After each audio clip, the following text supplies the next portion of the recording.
Good morning everyone. So finally यहाँ पर SSC GD constable 2022-23 का इंतजार करने वाले सभी कैंडिडेट्स का इंतजार खत्म हो गया है। एसएससी ने फाइनली यहाँ पर एसएससी जीडी कांस्टेबल 2022-23 की नोटिफिकेशन आउट कर दी है। अब आप आज से अपना जो फॉर्म है वो फिल कर सकते हैं। तो यहाँ पर नोटिफिकेशन के अंदर कुछ चेंज किए गए हैं, कुछ आपके सिलेबस के अंदर चेंज किए गए हैं। क्या कुछ चेंज आपको यहाँ पर देखने को मिलेंगे, सारी चीज़ों के ऊपर डिटेल में आज की इस वीडियो के अंदर बात करेंगे। तो चलिए बिना किसी देरी के आज की वीडियो को स्टार्ट करते हैं। सबसे पहले हम देखते हैं आपके इंपॉर्टेंट डेट्स के बारे में। अगर यहाँ पर हम बात करें ऑनलाइन एप्लीकेशन आप कब से भर सकते हैं, तो 27/10/2022 से लेकर 30/11 मतलब कि कल से आपके स्टार्ट हो गए थे और आप 30 नवंबर तक अपना जो फॉर्म है वो फिल कर सकते हैं। लास्ट डेट की बात करें तो 30/11 नवंबर 30 को रात को 11 बजे तक आप अपने फॉर्म को फिल यहाँ पर कर सकते हैं। Last date time for generating offline चालान, अगर आप फीस को भरते हैं तो उसके चालान को जनरेट करने के लिए भी 30 नवंबर की तारीख ही आपको दी गई है। Last date and time for making online fees payment, अगर आप ऑनलाइन फी पेमेंट करना चाहते हैं तब भी 1/12/2022, ठीक है। तो आपको यहाँ पर थोड़ा टाइम ज़्यादा दिया गया है ऑनलाइन के लिए। 1 दिसंबर को रात को 11 बजे तक आप यहाँ पर अपनी जो फीस ऑनलाइन वो जमा करवा सकते हैं, ठीक है। चालान के थ्रू अगर मैं आपको यहाँ पर बात करता हूँ, ठीक है, तो यहाँ पर आप करवा सकते हो 1/12/2022 तक, ठीक है। चलिए भाई 1/12/2022 तक आप जमा करवा सकते हो। और ये 30/11 जो था जनरेट करने का था कि आप अपने चालान को जनरेट कर सकते हो 30 तारीख तक, ठीक है, और 1 दिसंबर तक आप उसको जमा करवा सकते हो, ठीक है। अगर शेड्यूल और कंप्यूटर बेस्ड एग्जामिनेशन की बात करें तो जनवरी 2023 के अंदर आपका एग्जाम है। सो अप्रोक्सीमेट 1 महीना ही आपके पास अब यहाँ पर है अपनी तैयारी करने के लिए, ठीक है। चलिए आगे देखते हैं कुछ इंपॉर्टेंट्स। अब यहाँ पर बात कर लेते हैं वैकेंसी के बारे में कि आपकी वैकेंसीज कितनी है। तो टोटल आप यहाँ पर देख सकते हो 24,205 वैकेंसीज है। काफ़ी अच्छी वैकेंसीज आपके लिए यहाँ पर रखी गई हैं। अगर मैं बात करता हूं आपके लिए बीएसएफ की तो 8,922 वैकेंसी है। सीआईएसएफ के अंदर 90 है मेल्स की। सीआरपीएफ की अगर मैं टोटल बात करूं तो 8,380। एसएसबी की बात करूं तो 1,041। आईटीबीपी की बात करें तो 1371। एआर की बात यहां पर करते हैं तो 1697 और एसएसएफ की बात करते हैं तो 78। और टोटल मिलाकर यहां पर आपकी 21,579 आपकी टोटल मेल्स की वैकेंसीज है। सेम अगर मैं फीमेल्स की बात करता हूं तो बीएसएफ के अंदर 1575। अगर सीआईएसएफ की बात करता हूं तो 10 वैकेंसी हैं। सीआरपीएफ में 531, एसएसबी में 243, आईटीबीपी में 242 और आसाम राइफल के अंदर नहीं है। साथ में एसएसएफ की बात करूं तो 25 और टोटल 26 यहाँ पर आपकी वैकेंसीज है फीमेल के लिए। और टोटल 24,205 आपकी वैकेंसीज है। अगर एनसीबी की बात करूं तो टोटल यहाँ पर आपके पास कितनी 164 वैकेंसी है। और अगर पार्ट 1 इसको और इसको अगर मिला लिया जाए तो टोटल 24,369 आपके पास वैकेंसीज हैं दोनों पार्ट्स को मिलाने के बाद, ठीक है। तो एक काफ़ी अच्छी वैकेंसीज आपके पास है, बट आपके पास टाइम कब है तैयारी करने के लिए, सो आप लग जाइएगा। चलिए आगे एक बार देखते हैं। एज लिमिट की अगर यहाँ पर बात करते हैं तो 18 से 23 साल जो है वो अनरिजर्व की यहाँ पर आपकी एज दी गई है। एज काउंट 1 जन से आपकी की जाएगी, 1 जनवरी 2023 से आपकी जो है वो काउंट यहाँ पर की जाएगी, ठीक है, चलेगा। अब यहाँ पर देखिएगा, यहाँ पर एक आपके लिए एक बड़ी गुड न्यूज भी है। कोरोना पेंडेमिक चल रहा था, महामारी चल रही थी, इसकी वजह से जो आप जितने भी कैंडिडेट्स हैं अनरिजर्व कैटेगरी से या किसी भी कैटेगरी से यहाँ पर आप बिलोंग करते हैं, ठीक है, फॉर ऑल कैटेगरीज यहाँ पर लिखा गया है, उनको 3 साल का रिलैक्सेशन दिया गया है। मतलब कि अगर मान लो मुझे फॉर्म फिल करना है और मेरी उम्र अभी कितनी है 25 साल, ठीक है, और 23 साल मांगी गई है, तो 3 साल का रिलैक्सेशन का मतलब क्या है, अब हो गया 18 से 23 प्लस 3 यहाँ पर, मतलब कि 18 से लेकर 26 साल, ठीक है। तो 25 आता है 26 के अंडर, तो वो भी क्या होगा फॉर्म भर सकता है। अब जिसकी उम्र 26 साल अभी होनी, एक एक से काउंट की और तब तक 26 साल है, तो वो यहाँ पर क्या कर सकता है, वो भी अपने फॉर्म को फिल कर सकता है। तो यहाँ पर एक अच्छी पहल की गई है ताकि ज़्यादा से ज़्यादा नौकरियाँ मिल सके, ज़्यादा से ज़्यादा लोग जो है वो यहाँ पर जॉब को ले सकें। इसके लिए 3 साल का रिलैक्सेशन आपको दिया गया है। तो एसएससी की तरफ से काफ़ी अच्छी एक पहल है। सो जितने भी कैंडिडेट जो कह रहे थे कि अब हमारी एज हो गई है, 24 हो गया, 25 हो गया, अब हम कुछ कर नहीं सकते, उनके लिए भी यहाँ पर गोल्डन चांस है, वो भी यहाँ पर फॉर्म को फिल कर सकते हैं। अगर हम बात करें एज रिलैक्सेशन की तो SC ST कैटेगरी को 5 साल का रिलैक्सेशन मिलता है। अगर मैं OBC की बात करूं तो 3 साल का मिलता है।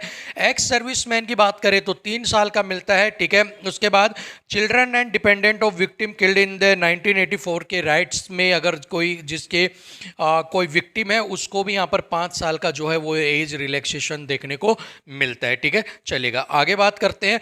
एनसीसी सर्टिफिकेट्स को लेकर भी बात कर लेते हैं। अगर आपके पास एनसीसी सर्टिफिकेट है तो 5% of maximum marks of examination, तो आपके मान लो 100 नंबर का है आपका पेपर, तो उसका 5 नंबर आपको दिया जाएगा। अगर बी है तो 3 नंबर आपको दिए जाएंगे, और अगर ए सर्टिफिकेट है तो 2 नंबर यहाँ पर आपको दिए जाएंगे।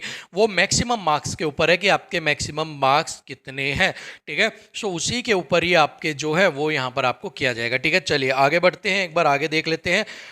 स्कीम ऑफ एग्जामिनेशन के ऊपर बात कर लेते हैं। यहाँ भी कुछ आपको चेंज देखने को मिल रहे हैं। अगर मैं स्कीम ऑफ एग्जामिनेशन की बात करूँ तो अब आपके पास 80 क्वेश्चंस होंगे। कितने होंगे? पहले आपके पास 100 होते थे, अब कितने होंगे? 80 क्वेश्चंस होंगे। सभी क्वेश्चंस को यहाँ पर 20-20 जो है क्वेश्चंस कर दिए हैं। मार्क्स यहाँ पर 40 है सबका, मतलब कि एक question is equal to 2 marks. एक क्वेश्चन 2 नंबर का कर दिया, और टाइम भी आपका घटाकर अब 1 घंटा ही कर दिया गया है, ठीक है। सो एग्जामिनेशन यहाँ पर हार्ड कर दिया गया आपका पैटर्न, ठीक है, पहले के मुकाबले में। और यहां पर अब कंपटीशन जो है वो भी आपको बढ़ता हुआ दिखेगा, क्योंकि एज रिलैक्सेशन की वजह से जो 3 साल का दिया है वो बच्चे भी अब मैदान में उतरेंगे। लेकिन एग्जाम को इस तरह से रखा गया है कि सिर्फ जो पढ़ने वाले बच्चे हैं वो ही यहां पर इस एग्जाम को क्रैक कर पाएंगे, ठीक है। 0.50 की आपकी यहाँ पर नेगेटिव मार्किंग है, मतलब 2 सवाल गलत होने पे 1 नंबर आपका कट हो जाएगा यहाँ पर, ठीक है। सो इस चीज़ का भी आपको ध्यान रखना है। नेगेटिव भी है, टाइम भी कम हो गया, पैटर्न भी आपका 160 नंबर का टोटल अब जो है आपका यहाँ पर एग्जाम होगा, ठीक है। सो यहाँ पर ये आपको चेंज देखने को मिल रहा है। इसके बाद आपका मल्टीपल चॉइस हिंदी और इंग्लिश दोनों के अंदर होगा। इसी के साथ ही आपको 0.5 की नेगेटिव देखने मिलेगी। जर्नल रीजनिंग आपके लिए बराबर है सबके लिए। मैथ्स, जनरल नॉलेज और अवेयरनेस सबके लिए बराबर है। एलिमेंट्री मैथमेटिक्स सबके लिए बराबर है। इंग्लिश और हिंदी में से जो आप चूज करते हो वो उसके अकॉर्डिंग आपको दिया जाएगा, ठीक है। चलेगा, आगे बढ़ते हैं। सिलेबस को एक बार डीप में देखते हैं। जर्नल इंटेलिजेंस और रीजनिंग की बात करें तो यहाँ पर ये आपका सिलेबस है। ये यहाँ पर जीके का, एलिमेंट्री मैथ और इंग्लिश, ये सिलेबस आपका प्रीवियस ईयर वाला ही है। इसके अंदर कोई ज़्यादा चेंज आपको देखने को नहीं मिला। बस एग्जाम का जो पैटर्न है उसके अंदर ही आपको चेंज देखने को मिला। 160 नंबर का हो गया, 2 नंबर के क्वेश्चन हो गया, 1 घंटा आपको मिलेगा, और नेगेटिव तो आपकी पिछली बार भी इंट्रोड्यूस कर दी गई थी, ठीक है। चलिए आगे बढ़ते हैं। अगर मैं पीटी फिजिकल एफिशिएंसी टेस्ट की बात करूं तो यहां पर देखिएगा, 5 किलो मेल्स को 5 किलोमीटर को की दौड़ 24 मिनट में लगानी है, ठीक है। चलेगा, उसके बाद अगर मैं बात करता हूं इसके बाद फीमेल्स की, ठीक है, 1.6 किलोमीटर की 8.5 मिनट के अंदर, ठीक है, 1.6 किलोमीटर की 8.5 मिनट के अंदर रेस कंप्लीट करनी है, ठीक है। जो लद्दाख से बिलोंग नहीं करते उनके अलावा जितने भी कैंडिडेट्स हैं उनको यहाँ पर मेल्स को 5 किलोमीटर 24 मिनट के अंदर और फीमेल्स को 1.6 किलोमीटर 8.5 मिनट के अंदर आपको रनिंग जो है कंप्लीट करनी है। और जो लद्दाख से हैं उनको मेल्स को 1.6 किलोमीटर 6.5 मिनट के अंदर और 800 मीटर 4 मिनट के अंदर आपको कंप्लीट करनी पड़ेगी यहाँ पर, ठीक है। चलेगा, उसके बाद यहाँ पर दिया गया है जो भी फीमेल प्रेग्नेंट पाई जाती है 12 वीक की, ठीक है, उनको बाद में उसका जब वो प्रेगनेंसी हो जाएगी उसके बाद डॉक्टर की एडवाइस के बाद उनका जो फिजिकल है वो लिया जाएगा, ठीक है। चलिए आगे बात करते हैं। हाइट की बात करते हैं तो मेल्स को 170 सेंटीमीटर यहाँ पर हाइट चाहिए, फीमेल्स को 157 सेंटीमीटर, ठीक है भाई। सो 170 फॉर मेल्स, 157 फॉर फीमेल्स यहाँ पर। तो अपना फॉर्म भरने से पहले एक बार अपनी हाइट भी देख लेना।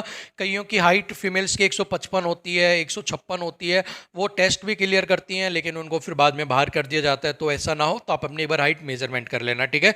चलिए हाइट की रिलैक्सेशन की बात करें, जो एसटी कैटेगरी से बिलोंग करते हैं मेल्स उनको 162 चाहिए, फीमेल्स को 150 चाहिए, ठीक है। उसके बाद ट्राइब जो कैंडिडेट्स हैं जो नॉर्थ ईस्ट के स्टेट से आते हैं उनको मेल्स को 157, 147.5 फॉर फीमेल्स कैंडिडेट, ठीक है।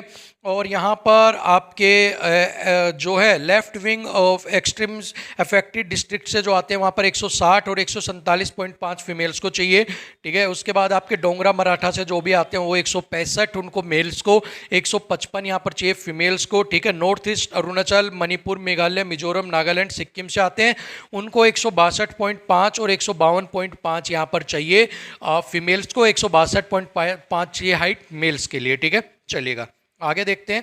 जो त्रिपुरा से जो अगर बिलोंग करते हैं यहाँ पर, उनको 157 मेल्स के लिए और 152.5 यहाँ पर त्रिपुरा के लिए चाहिए यहाँ पर फीमेल्स के लिए, ठीक है। चेस्ट की बात करें तो मेल्स की ही चेस्ट यहाँ पर जो है चेक की जाएगी। 80 सेंटीमीटर आपकी बिना चेस्ट को बिना एक्सपेंड किए हुए 80 सेंटीमीटर होना चाहिए, और जब उसको एक्सपेंड करने के लिए बोला जाए तो 5 सेंटीमीटर आपकी एक्सपेंड होनी चाहिए, मतलब कि 80 आपकी होनी चाहिए विदाउट एक्सपेंड और 85 आपकी आनी चाहिए एक्सपेंड करने के बाद, ठीक है। चलेगा। उसके बाद ये यहाँ पर आपको क्या किया गया है, चेस्ट मेजरमेंट के अंदर आपको कुछ रिलैक्सेशन दिया गया है। जो एसटी कैटेगरी से बिलोंग करते हैं उनको चेस्ट के अंदर 76 मेजरमेंट होनी चाहिए, एक्सपेंड सबको 5 ही करनी है, ठीक है। उसके बाद जो आपका डोंगरा मराठा वगैरह से हिली एरिया से आते हैं उनको 78 चाहिए। उसके अलावा नॉर्थ ईस्ट से जो आते हैं उनको 77 यहाँ पर चाहिएगा, ठीक है।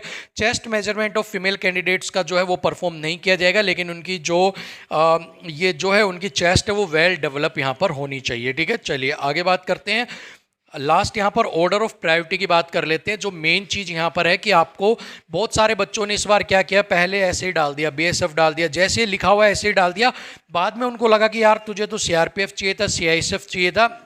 सो ऐसी गलती आप मत करना, पहले आप सोचना कि आपको कौन सी प्रायोरिटी है। मान लो आपकी सीआरपीएफ है तो सी डालना, उसके बाद सीआईएसएफ है तो बी डालना, उसके बाद एसएसबी है तो डी डालना, आईटीबीपी है तो ई डालना, एसएसएफ है तो एच डालना, एनसीबी है तो जी डालना, फिर बीएसएफ है तो ए, ठीक है। ऐसे जो भी आपकी प्रायोरिटी है, मान लो पहले बी सी ई डी, जो भी आपको प्रायोरिटी उसके अकॉर्डिंग आपको डालना है। और एक बार ये भी चेक कर लेना वैकेंसी है या नहीं है, जैसे कि आसाम राइफल की फीमेल्स में 0 वैकेंसी है और वो सबसे पहले एआर डाल दे, ठीक है। सो वो नहीं करना आपको, सबसे पहले चेक कर लेना आपकी वैकेंसी है या नहीं है, और अगर जो है अगर सारे फिल करने हैं तो लास्ट के अंदर आप जो है उसको डाल देना, ठीक है। तो सबसे पहले अपनी जो पहली प्रायोरिटी उसको, फिर सेकंड, फिर थर्ड, ऐसे आपको प्रायोरिटी में डालना है, गलती आपको नहीं करना है, ठीक है। सर्टिफिकेट्स वगैरह अपनी सारी अभी आप बनवा लेना, जितनी भी आपकी सर्टिफिकेट्स हैं उसके ऊपर मैंने एक वीडियो बना के पहले भी बता दिया था आपको।